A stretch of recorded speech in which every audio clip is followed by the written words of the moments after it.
Assalamualaikum warahmatullahi wabarakatuh. Bismillah walhamdulillah. Alhamdulillahilladzi asra bi'abdihi lailan minal masjidil haram ilal masjidil aqsa alladzi barakna hawlahu linuriyahu min ayatina innahu huwas sami'ul basir. Bapak dan Ibu jamaah sekalian, segenap pemirsa Al-Baqiyah TV dimanapun berada, puji syukur kita panjatkan kehadirat Allah Subhanahu wa Ta'ala atas limpahan karunia nikmatnya yang tak terhingga, terutama nikmat iman dan nikmat Islam. Salawat beserta salamnya tidak lupa kita limpahkan keharibaan junjungan kita Nabi besar Muhammad sallallahu alaihi wasallam, karena wasilahnya lah kita hidup di alam yang penuh taufik dan hidayah dari Allah. Mudah-mudahan taufik dan hidayahnya senantiasa tercurahkan kepada kita semua, khususnya yang hadir pada kesempatan ini. Jamaah Bapak Ibu pemirsa Al-Baqiyah TV dimanapun berada, Islam didawahkan oleh baginda Rasulullah Sallallahu Alaihi Wasallam selama 23 tahun. 13 tahun disebut dengan fase Mekah, 10 tahun disebut dengan fase Madinah. Akhir tahun ke-13 Rasulullah di Mekah, beliau diuji dengan ujian yang amat berat.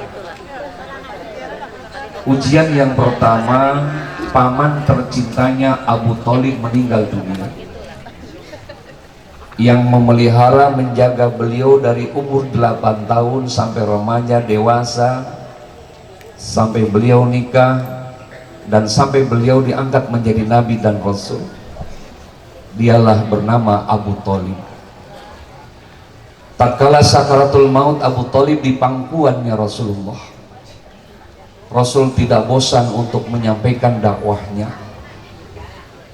Wahai paman, masuk Islam paman, iman paman, selamat paman. Apa kata Abu Thalib? Tidak Muhammad, aku ini ketua suku Bani Quraisy. Nenek moyang kami menyembah berhala, tapi silahkan engkau teruskan dakwah Islamnya, karena dalam Islam terdapat kebenaran. Subhanallah, agama kita dibenarkan oleh agama lain. Maka kita bersyukur dengan Islam yang telah Allah berikan kenikmatan kepada kita. Mudah-mudahan terpatri pada diri kita dari dunia sampai yaumul akhirat. Rasulullah sampai mencucurkan air mata jatuh ke pipinya Abu Thalib, sampai-sampai Allah pisahkan ajal dengan ruhnya, dengan fisiknya. Tetapi Nabi kita malah ditegur oleh Allah. Innaka la tahdi man ahbabta walakinallah yahdi man yasha.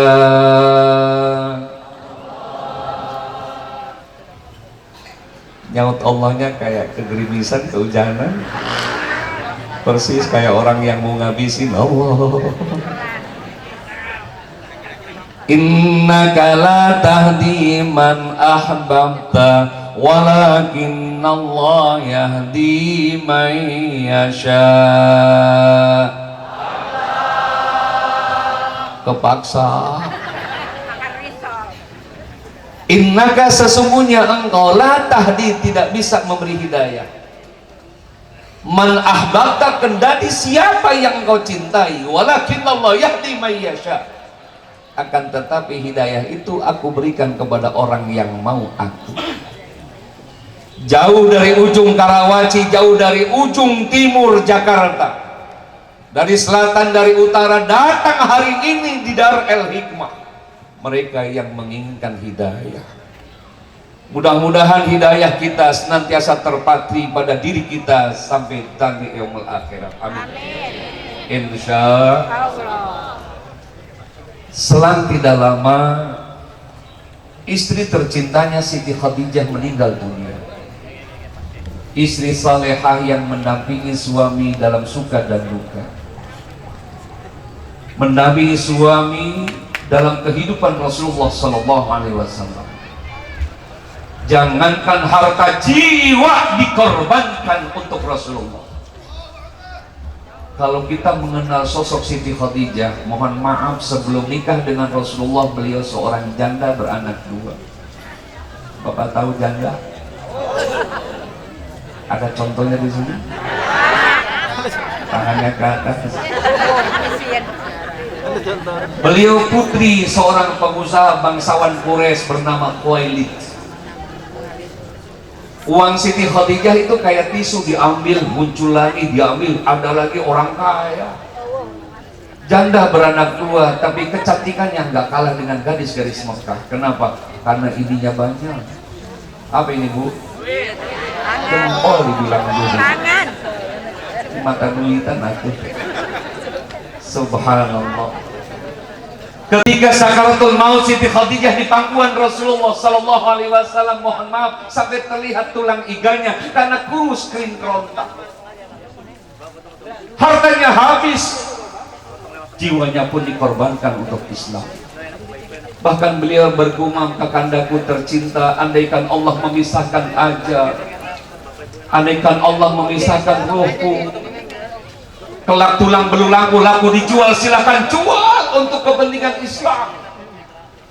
Bahkan engkau ketika menyeberang sungai, kemudian engkau tidak bisa nyeberang sungai, maka silahkan tulang belulangku jadikan pijakan agar engkau bisa menyeberang sungai." Allahu Akbar. Itulah Siti Khadijah. Mudah-mudahan di antara ibu-ibu semua ada yang seperti Siti Khadijah. Kenceng amat aminnya.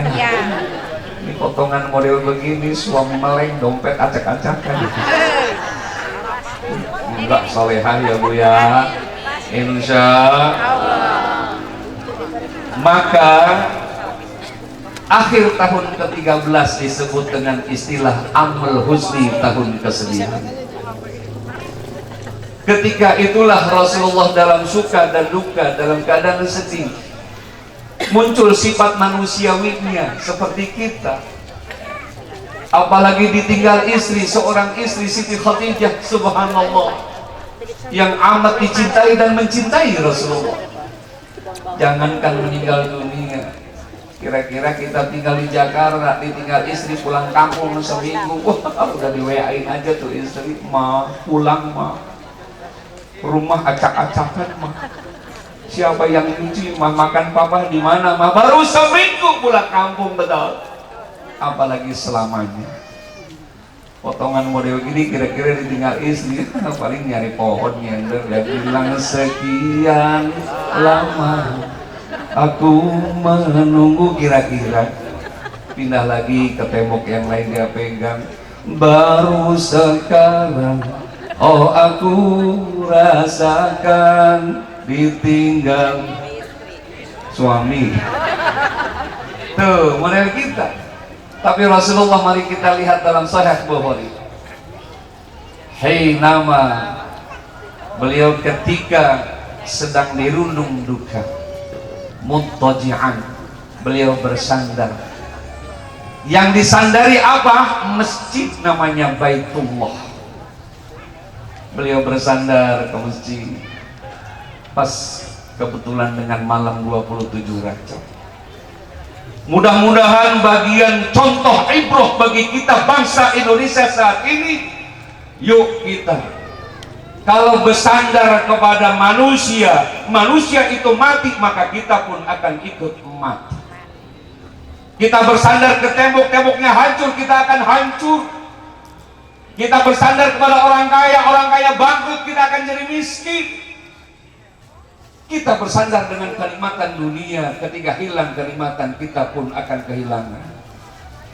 Tapi ketika kita bersandar seperti Rasulullah ke Baitullah, bersandar kepada Allah, Allah tidak akan hancur, Allah tidak akan luntur, Allah tidak ada, Allah selamanya ada. Mari kita bersandar kepada Allah, jangan corona yang kita jadikan Tuhan, Allah kita jadikan Tuhan. Allahu Akbar. Insya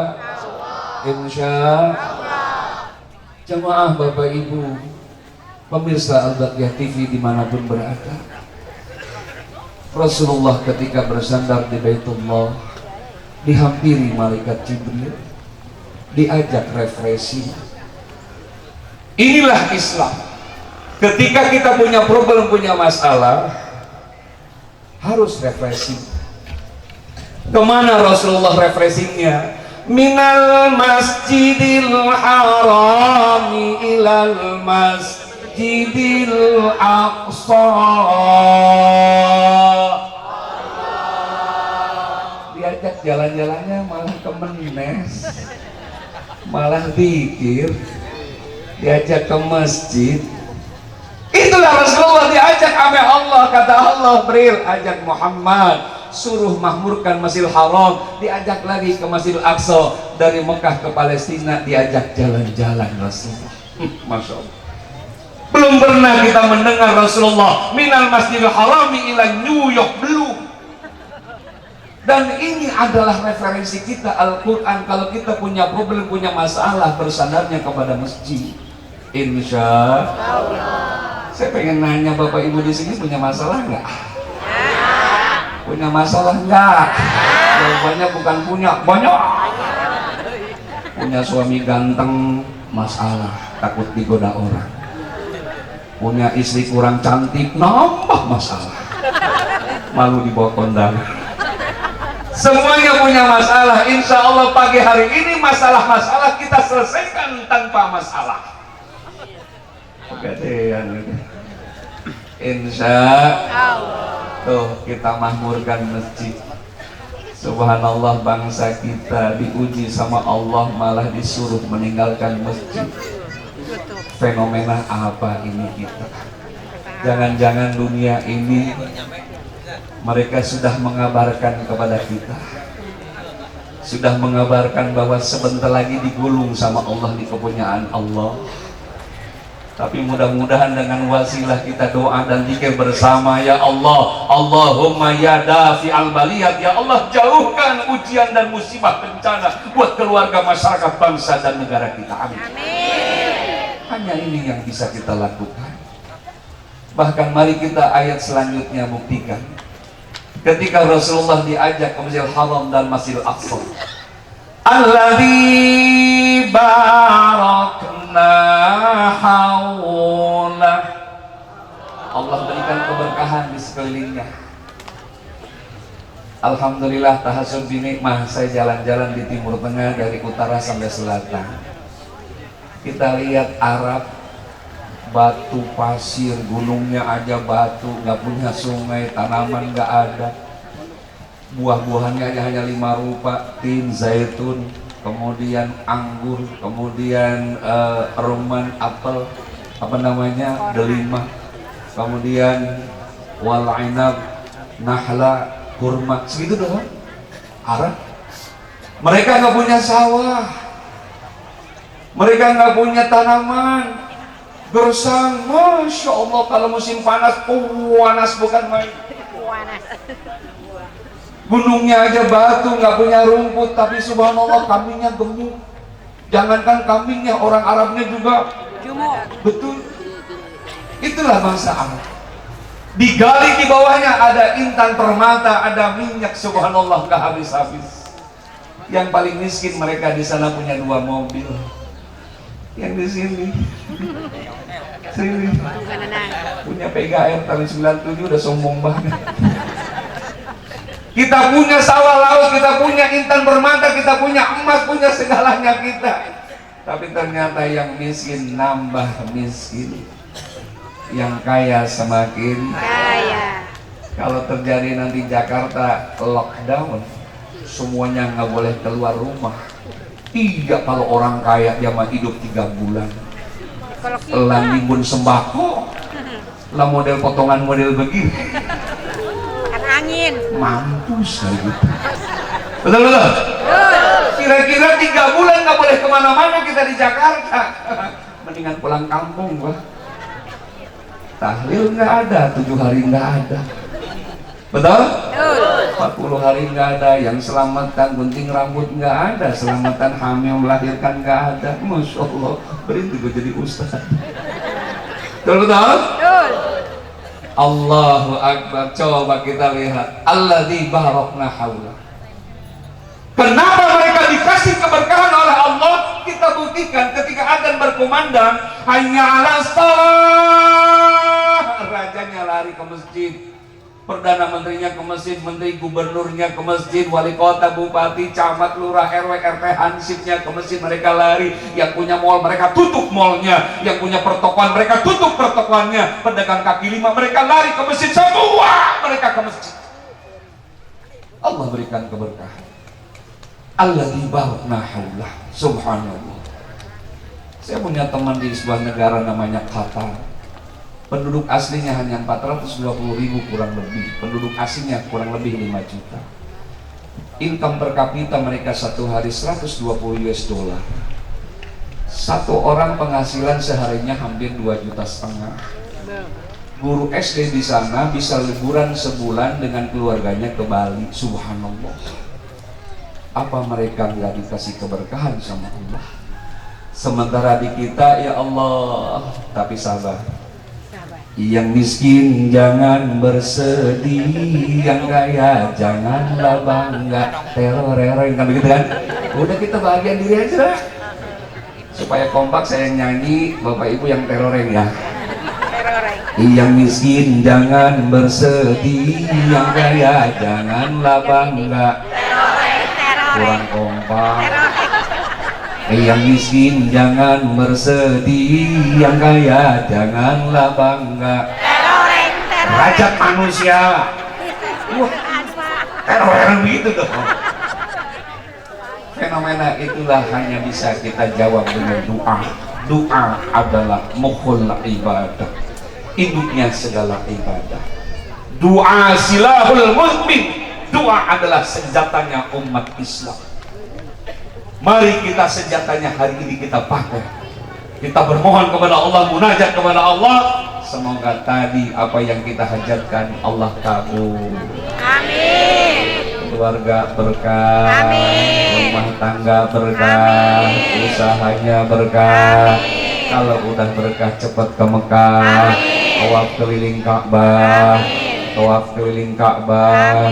Sa'i Safa Marwah, wukuf di Arafah, mabit di Muzdalifah, lempar jumroh Aqabah, tawaf ifadah, ziarah ke Madinah, sholat di Raudah, pulangnya mampir di Jeddah, keliling Laut Merah, beli oleh-oleh sajadah, buat Majelis Taklim Darul Hikmah. Kita ngucapin alhamdulillah. Sisanya buat beli sawah. Asal jangan bini nambah. Amin, Bu. Amin. Jamaah yang dimuliakan Allah Subhanahu wa taala, pemirsa Al-Baqiyah TV dimanapun berada, alhamdulillah tidak terasa kita sudah jam 11 lewat. Mohon berkenan kiranya dari segenap kesepuhan 2 orang Majelis Taklim yang hadir bisa maju ke depan. Kita akan menyaksikan peletakan batu pertama untuk Pondok Pesantren Putra, insyaallah. Jadi yang putrinya sudah di belakang. Jadi sekarang aja nanti kalau putri ibu nggak pulang lagi nggak jadi masalah, langsung santrin ke belakang, insyaallah. Baik, mudah-mudahan ada manfaatnya buat kita semua. Nanti diiringi dengan akhir doa oleh Kakanda Kiai Haji Muhammad Mahbubi. Ini kakak saya yang nungguin pesantrennya di sini, sama adik saya yang tadi itu Ustadz Makrus, sama ada lagi Ustadz Neneng, Ustadzah Neneng Magnawiyah. Insyaallah beliau yang jadi di sini, saya yang tukang ngamen di Jakarta. Alhamdulillah saya kemana-mana ngamen. Terima kasih, saya mengucapkan ini majlis-majlis taklim yang saya silaturahim. Yang pertama saya tulis Al-Muttaqin. Tahun 2004 saya ke Jakarta. Kebetulan mendampingi mantan pacar dapat pekerjaan di Jakarta. Kontrak di kampung namanya Rawa Gabus. Alhamdulillah saya bisa silaturahim masih di situ Al-Muttaqin. Saudara saya Ustadz Abdurrahman datang nggak? Hadir nggak? Nanti maju ke depan. Saya belajar khutbah di Masjid Al-Muttaqin. Saya belajar alif BTC di Masjid Al-Muttaqin. Terus silaturahim lagi ke Al-Amin, terus ke Al-Hashimiyah, terus ke Al-Hidayah, terus ke Al-Hidayah Menceng, terus ke Al-Muhajirin, terus ke Al-Hijrah, terus ke Al-Hidayah Manaqib Qadiriyah, terus ke Al-Fajri, terus ke Al-Karim, Al-Furqan, Ainul Yakin, terus ke At-Taubah, terus ke An-Nabawi, terus ke As-Sahara Wali Kota Jakarta Barat, kemudian ke Baitul Salam, Nurul Ilmi PLN, Nurul Ilmi, Nurul Isra, Nurul Iman, Nurul Iman Navigasi, Nurul Falah, Nurul Huda, Nurul Syahid, Miftahul Huda, Kalimatul Sa'diyah, Ar-Rahmah, Khairul Sa'adah, Khairul Nisa, Irman, dan Majlis Tahrim Sholahuddin itu kantor pajak di Alam Sutra. Alhamdulillah saya tidak menafikan setiap silaturahim saya suka ditransportin. Transport itu saya kumpulin terus. Alhamdulillah kebeli sepencot ini. Saya ingat dengan hadis Rasulullah, malam yashkuril qalila la yashkuril katsira. Barang siapa umat manusia yang tidak bersyukur nikmat yang sedikit, pasti yang banyak pun dia tidak berterima kasih. Maka saya berterima kasih kepada Allah. Amanah-amanah Bapak Ibu yang dititipkan ke saya coba berikan 1 jengkal tanah, 2 jengkal, 3 jengkal. Alhamdulillah baru saja selesai pesantren putrinya di belakang. Sekarang alhamdulillah karena jamaah banyak yang nanya pesantren putranya mana Kang Uza. Mudah-mudahan dengan sepencot inilah, dengan doa dan keikhlasan Bapak Ibu yang hadir, yakin sama Allah terbangun. Yakin enggak? Yakin enggak? Kalau ibu bapak pergi haji, lempar jumrohnya dengan batu kerikil. Kalau di sini lempar jumrohnya mesti pakai semen. Bismillahirrahmanirrahim, 100 semen, insya Allah kebangun. Insya Allah. Saya kumpulin di Jakarta 14 tahun. Saya bilang sama Allah, ya Allah saya nggak mau pulang kampung dianterin ambulan, hanya dikubur selesai. Tapi mana buah hati kita selama di Jakarta. Alhamdulillah terus sedikit-sedikit saya kumpuli buat pondok pesantren. Paling sisanya buat beli rumah, beli mobil, beli emas, beli internet. Sisanya. Ini bagian daripada keberkahan dari Bapak Ibu, saya tidak nafikan. Kenapa diundang jauh-jauh ke sini, ingin disaksikan, inilah punya Bapak, inilah punya Ibu. Subhanallah, kalau boleh saya cerita, boleh nggak Al-Muttaqin saya cerita?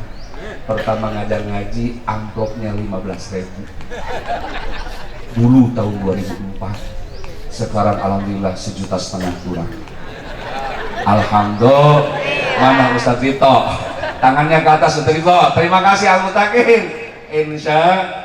Insya Allah. Itulah, mudah-mudahan dengan kehadiran Bapak Ibu, saya sampai tadi malam nggak bisa tidur. Kenapa? Hoaknya banyak banget. Katanya jalan tolnya ditutup kata GNI. Nggak bisa pada kesini. Saya mikirin saya di depan snack begini aja. Ini makan apa enggak sama saudara sendiri. Allah Akbar. Belum lagi katanya pulangnya nanti ditutup juga.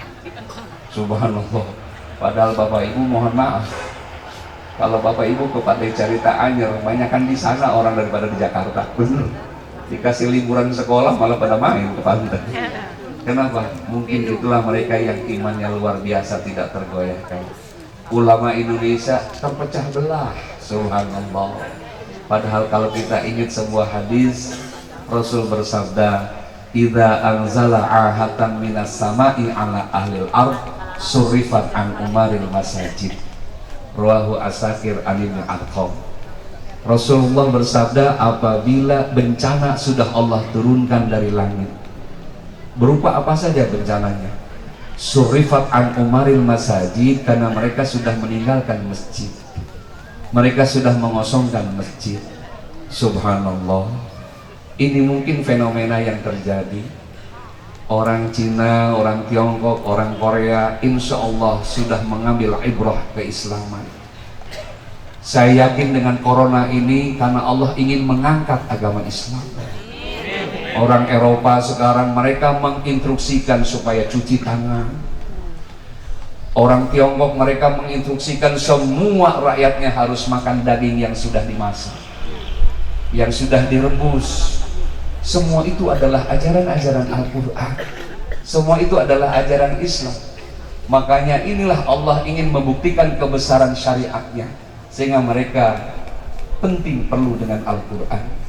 Kita lihat surat Al-Ma'idah ayat 168. Allah berfirman, ya ayuhan nas kulu mimma fil ardi halalan thayyibah. Wahai segenap manusia, karena Allah cinta dan kasih sayang kepada hambanya bernama manusia, kulu makanlah kalian mimma fil ardi, yang tumbuh dari muka bumi, jenisnya yang halal, thayyibah, dan yang baik. Islam sudah mengajarkan ini yang baik, ini yang tidak, ini yang halal, ini yang enggak. Islam sudah mengajarkan.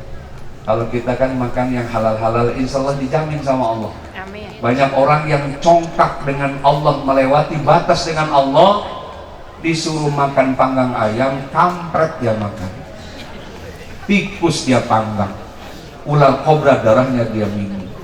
Betul? Karena manusia udah congkak. Allah sentil dengan virus bernama corona. Itu virus corona dilihat aja nggak kelihatan, 25 nanomilimeter. Jadi lebih kecil dari ukuran yang lebih kecil, nggak tahu gitu. Allah baru turunkan virus, dunia sudah goncang. Baru Allah turunkan binatang yang paling kecil, dunia sudah kalang kabut. Apalagi Allah turunkan Dajjal. Dajjal itu 14 hasta, satu hasta 60 cm, tanduknya di atas, matanya 1, giginya 14 hasta, hampir 10 meter. Jadi ibu-ibu yang kurus di belakang tinggal digini, habis semangat. Bagaimana kira-kira kalau Allah turunkan Dajjal? Betul? Subhanallah, baru virus yang namanya corona. Tapi di balik itu jangan lupa namanya ikhtiar, usaha. Kita mungkin sudah congkak kepada Allah, kebersihan tidak diperhatikan. Maka kita harus ikhtiar, tetap kebersihan adalah pangkal utama bagi kehidupan kita.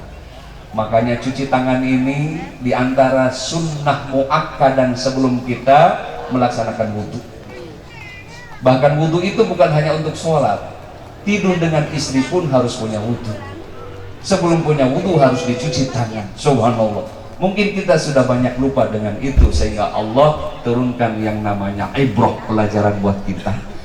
Jamaah yang dimuliakan oleh Allah Subhanahu wa Ta'ala, seraya kita jam 11 sudah selesai, nungguin jamaah. Mana yang tadi terakhir tuh? Tahu salah? Ngaku sendiri katanya, Eko yakin. Yai Rahmat katanya kenapa beliau jalan-jalan dulu kemana gitu. Alhamdulillah, untuk yang terakhir kali ya kita rehat, kemudian doa.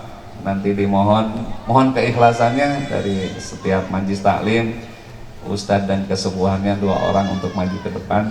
Kita saksikan untuk letakan batu pertama gedung Santri Putra. Insya Allah ini akan menghabiskan biaya nggak banyak, ya paling 1,3 miliar lah. Insya Allah saya yakin kalau 100 juta mutakin, 100 juta Ainul Yakin, 100 juta Al-Hijrah, 100 juta At-Taubah, 100 juta Miftahul Huda, 100 juta Nurul Isra, 500.000 Nurul Ilmi. Kebangun nggak? Yakin kebangun? Dan itu nanti pahalanya ngalir ke ibu, ke bapak, ke alam barzakh. Kalau yang saya titip 100 saksemen, ngalirnya kayak air yang deras. Saya titip 20 saksemen, 5 saksemen, setengah saksemen, susah tuh hidupnya.